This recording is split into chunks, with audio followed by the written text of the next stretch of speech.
comment cricoter des roses 3D. Alors, on va cricoter des roses et on va les introduire dans un cadre et vous verrez le résultat. Allez, c'est parti, générique.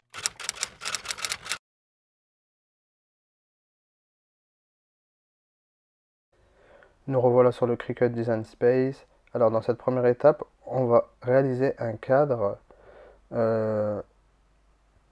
de dimension 22 x 18 cm, de couleur noire pour ma part. Et en fait, cette étape, elle sert juste à comprendre le procédé pour réaliser un cadre avec des roses 3D. Il n'y a pas forcément d'intérêt à reproduire ça sur le Cricut Design Space, parce qu'après on va tout effacer. C'est pour que vous puissiez reproduire les cadres à l'infini une fois que vous avez compris le procédé. Alors je mets deux cadres. La partie extérieure, comme on a dit, c'est 22 x 18. Et la partie intérieure du cadre, c'est celle qui va nous intéresser. Elle sera de dimension 18,5 x 13,5. Alors j'ai plus qu'à centrer les deux cadres. Et on va travailler sur cette partie-là que je vais mettre en blanche. La partie que je vais mettre en blanc. Alors, j'ai plus qu'à centrer tout ça. Ce qui est important pour ces cadres, c'est de prendre un cadre avec une profondeur d'au moins 4 cm.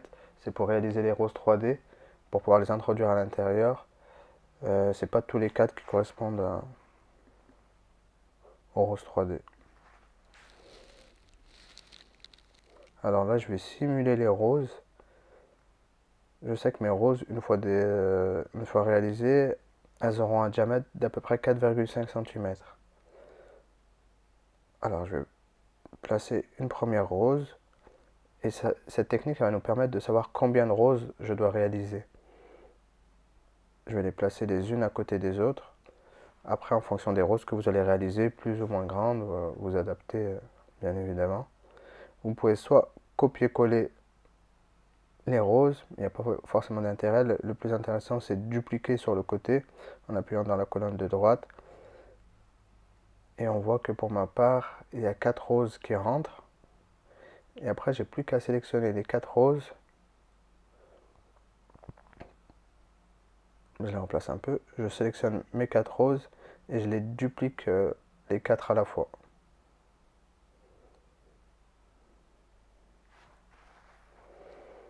Alors vous aurez compris qu'il y aura 3 lignes de 4 roses qui vont entrer dans mon cadre. Et à chaque fois, ça vous permettra de savoir combien vous allez en réaliser. Et ce qui est intéressant, ça va être de jouer avec les couleurs pour voir quelle création vous voulez réaliser avec les feuilles que vous avez. Choisir des couleurs qui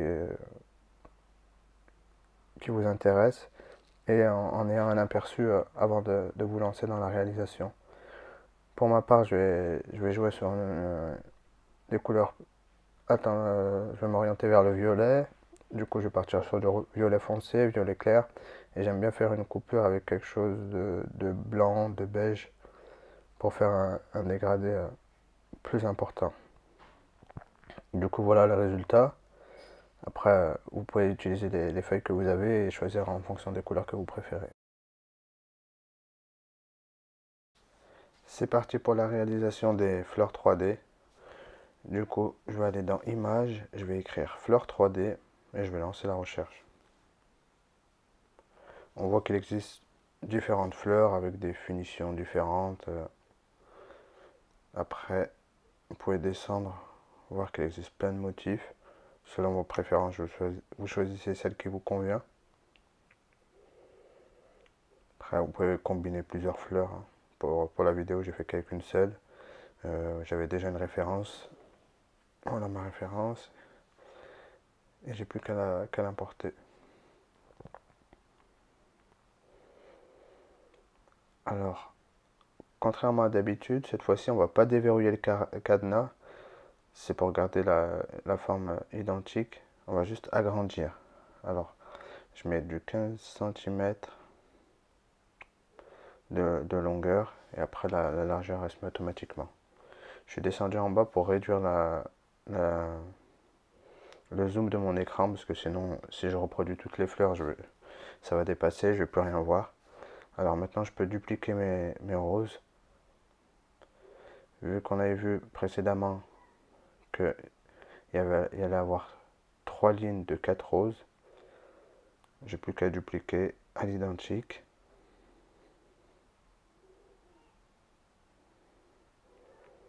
Et voilà, c'était comme sur le cadre qu'on a fait tout à l'heure. J'ai plus qu'à ajouter les couleurs pour avoir l'aperçu. Du violet clair, et après un peu de beige.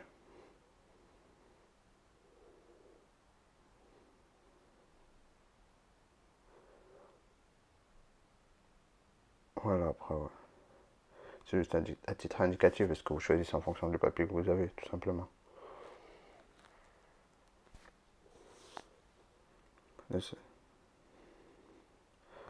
Après, on va devoir ajouter un fond pour notre cadre, un fond blanc. Pour ma part, on avait vu le cadre, les dimensions, le cadre, la partie interne. Soit en fonction des cadres, vous avez déjà une feuille qui est fournie, une feuille blanche, vous pouvez faire directement dessus.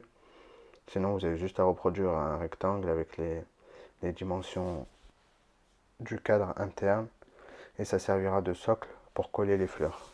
On verra ça dans une des parties suivantes. Alors pour ma part, c'était du 18,5 x 13,5. Et voilà, ce sera sur ce socle que je vais coller les fleurs. On continue. Après avoir validé les différentes planches qui apparaissent, je vais aller choisir tous les matériaux. Et pour ma part, j'ai des feuilles A4. Alors je vais juste mettre taille du matériel 21 x 29,7. Je reproduis ça pour toutes les feuilles.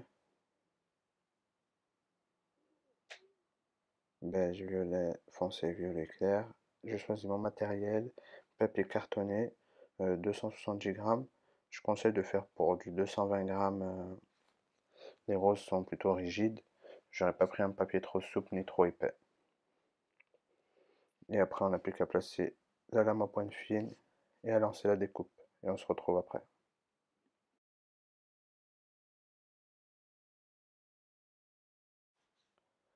On est parti pour le montage. Alors, après avoir fait la découpe avec la Cricut, voilà le résultat.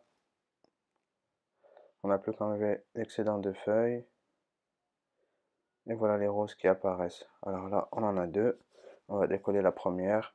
C'est pas, c'est pas très fragile, mais toujours faire attention. Ce serait dommage de la déchirer à ce moment-là. Ça peut arriver. Alors on fait la première et on se rejoint après la deuxième.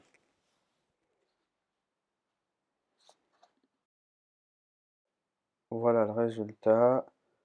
Alors ce qu'on souhaite obtenir, ça va être une rose similaire à celle-ci, de diamètre à peu près 4,5 cm.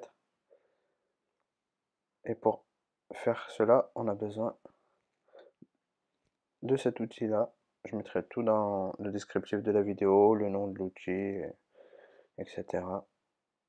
Tout le matériel nécessaire, comme d'habitude. Alors, la technique, c'est qu'il va falloir introduire la rose au niveau de la fente de l'outil. On va laisser dépasser légèrement et après on entame une rotation et il faut essayer de serrer au maximum et de bien rester aligné, ne pas descendre la rose. Alors, au ralenti, ça ressemble à ça. Je vais mettre en vitesse accélérée.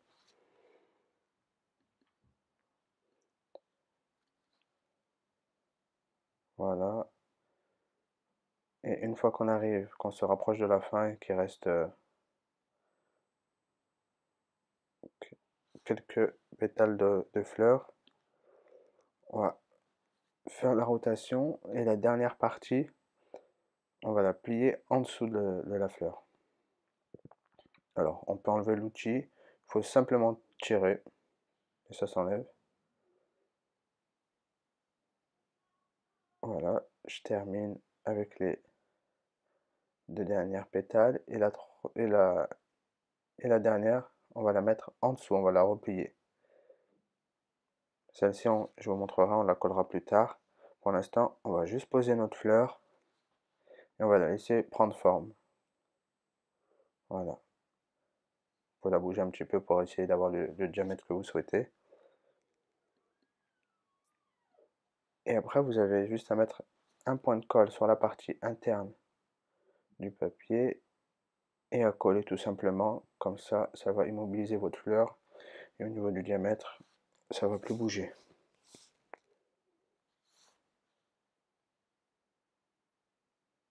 Et voilà le résultat. Et on reproduit ça pour toutes les fleurs.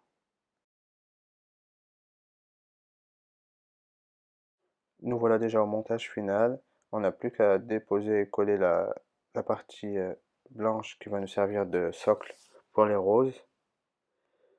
Une fois qu'elle est fixée, vous pouvez déposer vos roses. Pour ma part, il y en a 12 en théorie. Là, je vous montre juste avec 3. Vous les disposez toutes à leur place. Et après, vous pouvez les coller les unes après les autres, de manière à ce qu'elles soient directement bien positionnées.